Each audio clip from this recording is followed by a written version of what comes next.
is Ron Paul with the weekly update for August 10th.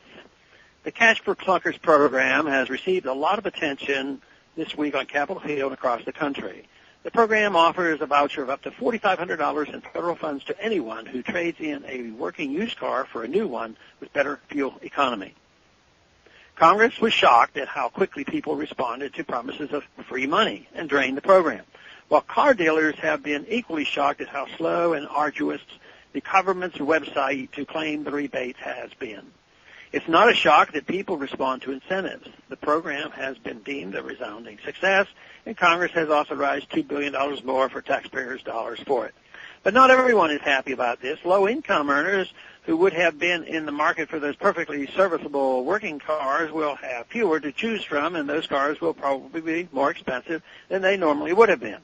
Automotive repair shops actively lobbied against this program, as it will destroy many of the cars they would have repaired. They were out-lobbied, and of course Americans as a whole are hurt because this additional bailout of auto companies comes at our expense through inflation.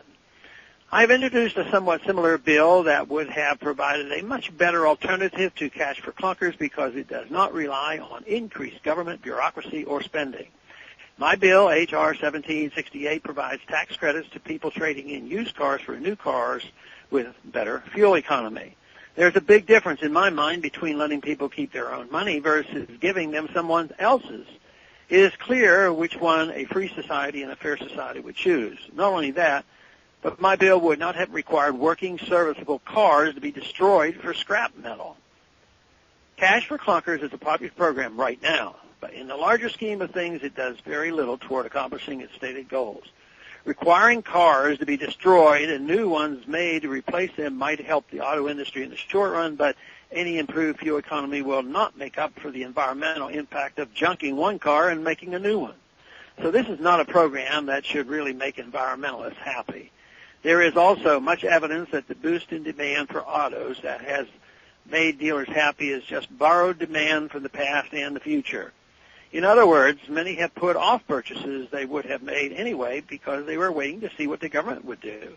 Others who would have waited a little longer to trade in a vehicle are considering their decisions so they can get in before the money runs out. So I would not be surprised to find that this artificial boom in auto sales is followed by an extended drop. This should have served as a very tangible example of how government meddling in the economy creates booms and busts.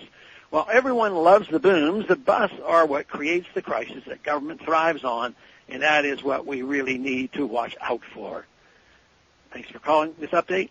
A new update is placed on this number, 888-322-1414 every Monday morning. The text of which can be found on my website, www.house.gov/Paul, under the heading Texas Straight Talk. Thanks for calling.